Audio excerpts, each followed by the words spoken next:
sad news. Taylor and Joe. Yeah, wasn't expecting it at all. I don't think anyone was. Yeah, I thought they were endgame. I thought they were endgame, yeah. It might be the most iconic thing she's ever done. Speak Now, yes. I think the next album we're getting is 1989. It was all Speak Now. Yeah, because I disappeared from the internet. Taylor, that's when she liked and commented on my TikTok. What's going on? Welcome to episode 1 of Swiftly Speaking with me, Alex, and my co-host here, Maggie. Maggie is one of my favorite people to talk Taylor Swift with. She's beyond fan, and she's been a fan for a long time, so you're gonna have two perspectives, me as a new fan and Maggie as an old fan. But we have a lot to talk about today. I feel like in the Taylor Swift universe, 5 years has gone on last few days, so I think we just start with the sad news. Taylor and Joe. Yeah, it's quite sad. Wasn't expecting it at all. I don't think anyone was. No. So, yeah, just, I think it rattled the Swiftie world, to be fair, I mean. It's wild seeing, they seem, with Joe, so many songs being written, I think we all just assumed that they were, together forever. I thought they were endgame, yeah, completely. Yeah, I thought they were endgame. The Taylor Swift puns in here are just gonna... But I think just the way she talked about him and how private the relationship was, all we knew about him was he treated her right. He made her feel comfortable, he made her feel, how someone should make their significant other feel, but it looks like, based on reports, that he just struggled with Taylor's level of fame. I mean, to be fair, when she was Reputation Taylor, she wasn't as big as she is now. She's tripled in size. Mm-hmm. She was at her lowest point, and I think it's easier, people didn't necessarily want to see her, you know what I mean? People thought she was overexposed in the media, especially after 1989. There wasn't as much demand for her. I saw someone say too, they said when she was in rep era Taylor, she didn't go out, she stayed inside. Mm-hmm. And then she released rep, and that was great, and then she was working on Lover, but she was just getting back into that pop star girly phase. Yeah. And they said that then the pandemic hit, and that they just stayed in together, and most of their relationship has, and this is what I've read, I have no, it's not like I know any of this firsthand, but it seems like they were just so comfortable being isolated together that when she started to go out and you started to really see how famous she was post-pandemic, that they just were running into troubles. And yeah, I mean, it's just sad. It is sad, especially after Folklore. I don't know what happened, but the general public was just Taylor Swift, I think it was just such a good album, and so she got her third album of the year. That's when she kind of just took off, and then with the success of Midnights and how big this tour is, it's just, her fame feels like it's doubled, even tripled in size since that time when they met. When the news broke, I just immediately felt for Taylor. It must have been hard. But then she comes out yesterday in New York, and she's out to dinner with Jack Antonoff and Jennifer Lawrence and Margaret Qualley, and nothing happened. Yeah, that was I think that was she seems so unbothered. That's just Taylor Swift's statement, saying to the world, she's I'm good. She wants to get in front of it. I'm going out tonight. Yeah. She doesn't want her first appearance after it to be her tour. She wants to get ahead of it. She wants to Tree Payne been working overtime for real. Yeah, for real. The signs were there, and even going to the Eras tour, and now looking back at the footage, especially, when everyone else is seeing this, you've seen my experience at the Eras tour, but seeing her play This Is Me Trying, and then hearing her intro for that, it's heartbreaking now looking back. Yeah. At that moment, she's just hurting. And the prologue to her going into This Is Me Trying was, we're all battling things, and you never know what people are going through, and it was so true. At that time, I was hell yeah, you never know. But this poor girl is going through it, and I feel for Joe too. He struggles with the level of fame. How weird would it be every time your significant other leaves the house in a scene anywhere, your name is trending with, you know, Joe Alwyn, can you fight? Yeah. Like, that is so, for a private person, that would be a lot. Yeah, That would be a lot. it's probably, it was a bit overwhelming because that wasn't happening during like the rep era necessarily. There weren't Yeah. as many people with fan accounts who were active. There weren't that many people with fan accounts. Like you have the old Taylor Swift fans, and those older people, like, they don't necessarily care as much about like her love life anymore. So those Yeah. people were, I feel like it's just blown up, and it's like you can't fault anyone for it. Just happens. I mean, it seemed amicable. It seemed like it was her idea. I think it's so. just- Yeah. It's sad seeing a relationship end from, like, I'm not someone who cares about celebrity relationships, but you really just, I think because of what Taylor does to all of us, I mean, when the news came out, it's just, you hurt for Taylor, because Yeah. you know she's going through it. I mean, the video of her, I don't know if you've seen it. I mean, you've definitely seen it. It's you. But her crying during Champagne champagne problems. problems, I mean, that's just heartbreaking. Yeah, probably got to a point where it was like, are we gonna get married or are we gonna break up? Like, Yeah. either or. Yeah, that's what it seemed like it was. Mm-hmm. Yeah, I guess in happier news, a headline that I want to read out, a quick headline. In non-breakup news, which we still will get back to more Taylor stuff, but Millie Bobby Brown got engaged today. Now, I'm only bringing this up because she put lover Lyrics, in her, yeah. lover lyrics in her caption, but she's like 19, right? So now it's none of our business to say what age you should get married. However, I want to know your opinion on it, because I'm a man and I feel like I have little room to talk, because men are a bit less pressured to get married than women are.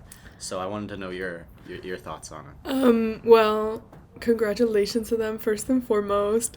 I have I don't know why, I have a special attachment to John Bon Jovi's son just because he's from New Jersey, you know, like I just am like, yes. Is that who it is? She married John Bon Jovi's son? Yeah, it's not like he's trying to be with her for money. Like, his dad's worth a shit ton of money. Oh, You can swear. okay. He's worth a lot of money. But I think, like, he treats her right, from what I've heard. I think they, like, I mean, I've known people in my high school who've gotten married already. But I just wish the best for them as a couple. But it just, one, the Taylor Swift lyrics caught me off guard, and two, when I realized what the actual post was, I was like, wait, what? Yeah, Like, I think it shocked everyone. I was like, what? I sometimes struggle to, like, go on a walk, you know, or, like, you know, do the bare minimum. Mm-hmm. And I'm in my 20s, and so when someone younger than me is getting married, I'm always just like, what the, like, how? Yeah, me too. How? I'm like, you know, how? I'm like, I'm 21 and I don't even feel close to ready for, like, marriage. Right? But you know what she did, and congratulations to them. Like, honestly, congratulations. And I can only hope that when I get married one day, I put Taylor Swift lyrics for the post. So Hey, that's what we shout all out to Millie want. Bobby Brown. Yeah, Right? it's what we all want. Now we touched on Taylor in New York, but I want to touch on the one that I've been most excited to talk to you about.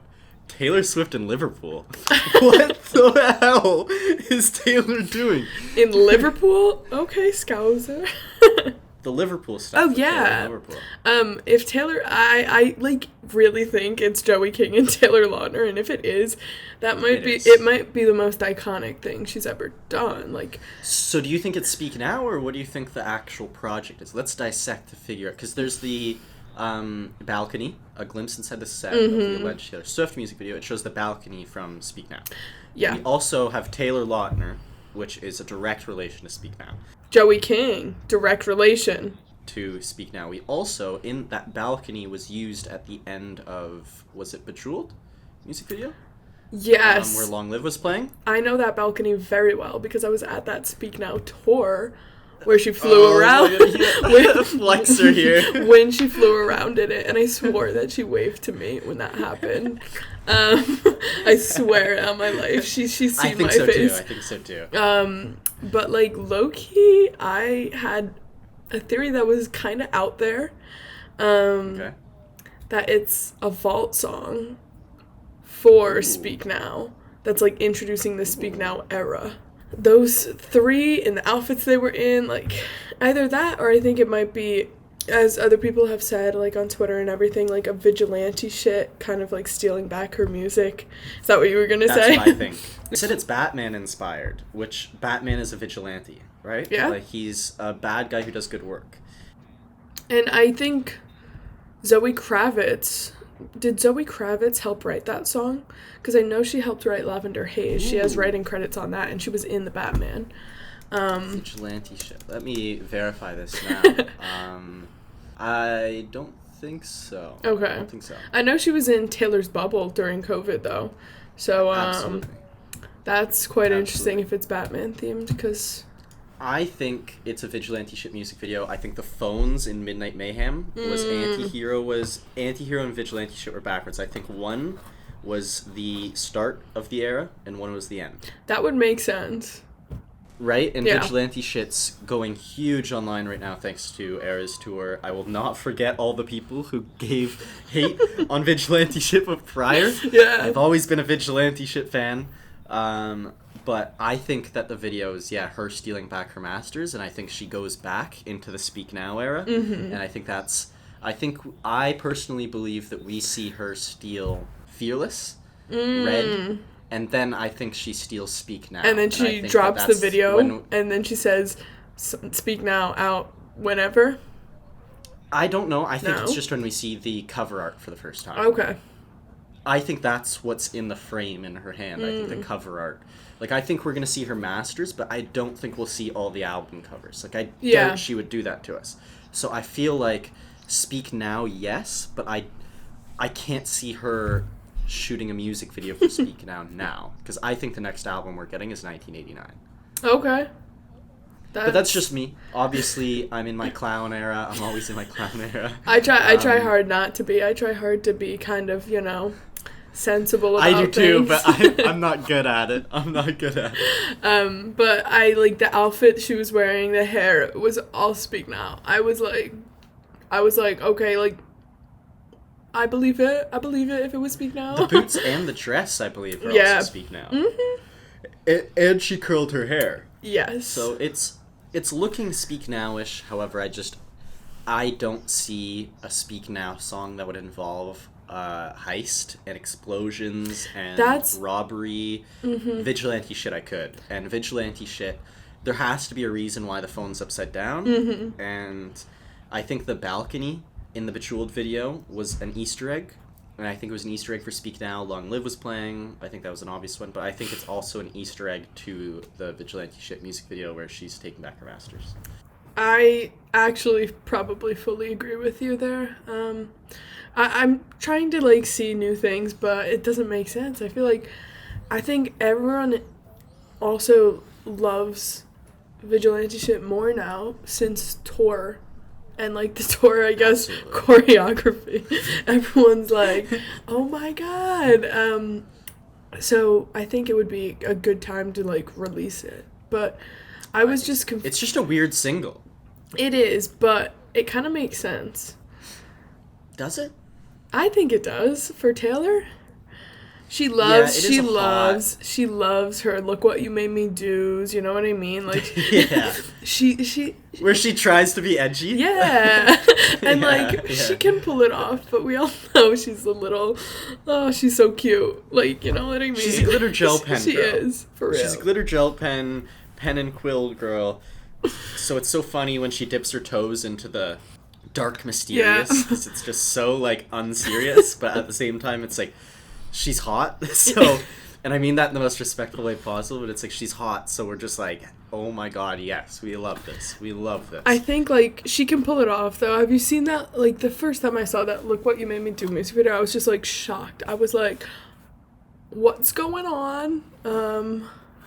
So... Now, I think she pulls off and once again, I want to be as respectful as possible here, towards Taylor, but I think she pulls off, like, this sexiness. Okay. But she makes things so serious that it's like, it's so unserious to her fans, you know? Like, it's just so, like, she's... you know she's queen bitch, but when she comes out and is like, I'm queen bitch, it's like, we're kind of like, Okay. it's kind of like, yeah, it's like, okay, Taylor, like, Okay, slay queen, like, do your thing. Yeah. Like, for me, she's like mother, so it's like hard to, like, she's like, I've literally grown up with her. She feels like a big sister, so I'm like, okay, pop off queen. Like, I don't see you she this does way, feel like a family but member. I don't see you this way, but like, yes, you're slaying. Like, just being supportive. But like, no, she can do no wrong. Absolutely not. Now like, for me with Taylor, my relationship with Taylor, which is crazy that I can say those words. Yeah, she likes your TikToks all the time and like comments on them. Like, it's weird, in a good way. But for me, like, I remember, which is why when the news broke out about her breakup, I was feeling for her. 'Cause she's gotten me through so much. But I remember I was making the YouTube videos and the reactions, and Taylor wasn't on my mind. Right? Mm-hmm. Swifties were on my mind. Like, I made videos for Swifties. I didn't make videos for Taylor. And I remember everything. I was getting so much love. And then one day I logged into Twitter and I was tagged in a tweet. And it was like a list of fake YouTubers. And I was on the list. And I didn't mind the tweet, but it was the 5,000 likes that the tweet got. oh my god. That I was like, I felt horrible. And I stopped uploading. And I remember I was like so sad. And I didn't even know about that. I was kind of like, yeah, because I like disappeared from the internet. Yeah, I remember when that happened. I just remembered I didn't feel like I belonged in the fan base, right? Like, I felt kind of like outcasted. Mm-hmm. And then Taylor, that's when she liked and commented on my TikTok. And she like, it kind of felt like she was introduced, like, she was kind of like accepting me in. Mm-hmm. And she was like, no, you belong, right? Yeah. And ever since then, when I've made TikToks for Taylor, right? Like, I've wanted to connect with Taylor, I've wanted to connect with Swifties, you know, in whatever way, but I felt like I've had this special relationship with Taylor, even though, like, I don't. But with how much attention she's given me online, I mean, she's liked, I think, 10 of my videos and commented on one. But I've gotten a lot of notice from Taylor where mm-hmm. When this news and anything like this comes out from her, I really feel for her, because I know how much she's helped me in feeling good about myself, that I just want her to be good, you know? I just want her to be okay. Yeah. Like you said, she's like mother. She's like a family member. Yeah. And she's like that. Oh, no, but when I didn't even know that was happening, that there was like a list of fake people and stuff, but I mean, I don't think that's necessarily something. I don't think it was real. Yeah, but still, like, if anyone was doing that, like, that's not something that Taylor would ever want. Like, she wants people to listen to her music and love her music no matter when they started listening to her music, you know? And that's what was cool, because the thing she commented on was about my journey of listening to her music. Like, it was like she grabbed it and she was like, I know he hasn't been listening to a long time, but, like, welcome. Yeah. You know, like, she was almost like, welcome. And it was like that hug I needed. Mm-hmm. You know? Mm-hmm. And ever since then, I mean, it helps when I'm getting constant support from her, but everyone's been so lovely. Like, so lovely. And even if I get hate, I'm like, it's so whatever, because I'm like, man, like, mother is interacting with me, like, you know, like, Miss I'm fine. Taylor is interacting with me. Like, it's all good. Yeah. Because, I mean, I've been a Swiftie for a long, long time, but I always want more people to, like, love Taylor Swift. Like, that's what I bond with people over, low-key. Like, agreed. Do you like Taylor Swift? Like, doesn't matter when you started liking Taylor Swift or when you started listening, like, we can connect on that. Like, we're all good, you know? Just the fact that someone appreciates her is mm-hmm. enough for me to be like, okay, like, it's a green flag. Yeah, it's a green flag. For sure. You know, if you have positive things to say about Taylor, you don't need to be a diehard fan, but if you just have positive things to say, that's a green flag.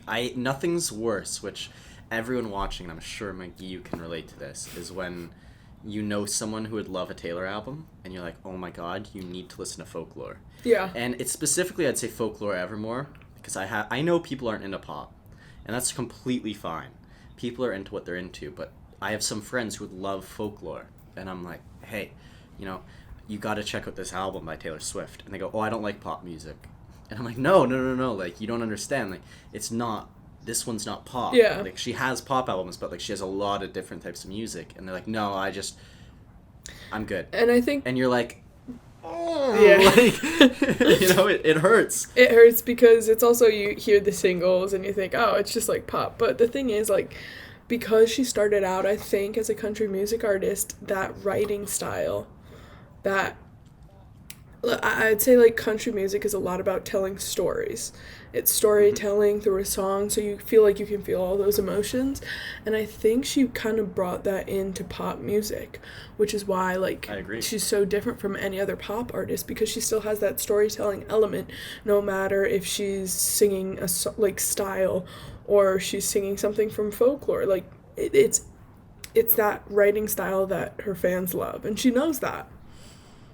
Because, yeah, you can see the story she's trying to tell so vividly. Like, in All Too Well's 10-minute version and in the short film, you see, it's like the story's being played out, and it's almost like you're hearing a script, but you're hearing the song, and it's perfectly describing the situation that we're watching. And that's not, you know, groundbreaking by any means, but it's the 10-minute song is. It's just the level that Taylor Swift can get to in her songwriting and storytelling. And I think she said that in a Zane Lowe interview, where she said in No Body No Crime she really wanted to bring that aspect of country writing into Evermore. Yeah. And I think we saw it with Champagne Problems. I mean, call me crazy, I'm gonna put it out there, I haven't seen anyone else put it out there, but I think Champagne Problems is the new All Too Well.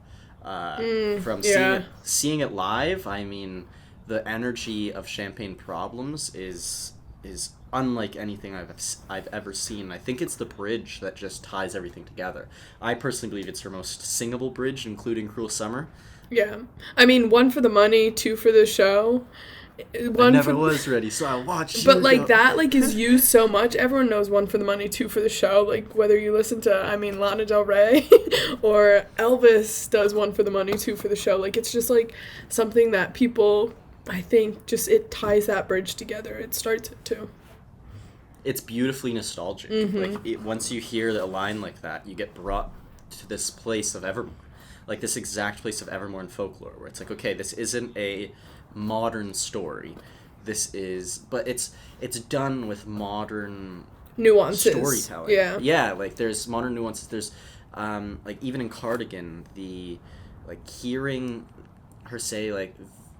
Vintage tea, brand new phone, right? Like even that line alone, high heels on cobblestone, like 2 things that completely contradict one another, but it's just this simple storytelling, but it creates this visual in your mind where automatically like, boom, I know exactly, like even if you don't understand Taylor, you can understand the music. And I think it just takes getting past, like, especially for people who don't listen to Taylor, you have to get past the fact that Taylor's, I mean, I have no problem saying I believe she is the best pop star in the last 100 years.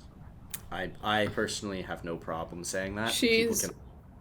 I mean, her longevity with what she's done, longevity-wise, especially as she would say, like a female who's always reinventing herself. Like, if you look at the eras, they're essentially reinventions. Like, it's not just the music. It's how she looks, how she interacts with people. Like, it's all different. So, the, like, longevity termed with that, she's just blown everyone else out of the water. Because people fade, right? No one stays on top forever. And she's had her downfalls for sure, but she comes back, you know? She's not someone who's had a downfall. She comes back like a 90s trend. Exactly. Her words, not yours. And she, like you said, like, ask why so many fade, but I'm still here. That's, like, my favorite part. Like, oh, I love it.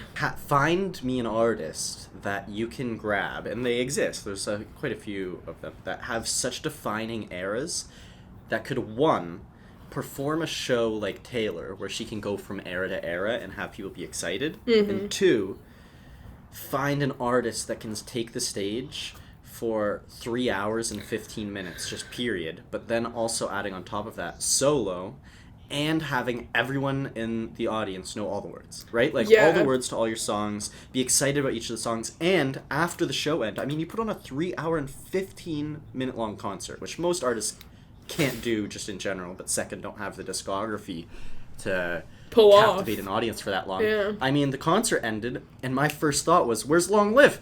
Right? Like, that is so impressive that there's still Getaway Car wasn't there. There's a long list of songs. I was like, oh, I wish I could have seen Holy Ground, Treacherous, State of Grace, which I did actually in the second, but Getaway Car. I mean, Clean, Death by a Thousand Cuts, Unreal, Cornelia Street. It's like, what? The One. Mm. So many songs missing that the concert could have been, honestly, 12 hours, and I feel like I still would have been like, oh, but where was Don't You? You know, like, it's, or That's When. Where's That's When? You know, like, she's so impressive. Right, if you all enjoyed this first podcast, we wanted to if you all enjoyed this first podcast, we wanted to keep it short and sweet. There's just a lot to talk about, but yeah, this is going to be a regular thing. It should come out every Tuesday-ish. We still got to figure out timing-wise, but yeah, I hope you all enjoyed the first episode. If you did, please make sure to like, subscribe to all of that stuff, and thank you all for watching and listening. I'll see you all next time. Peace out.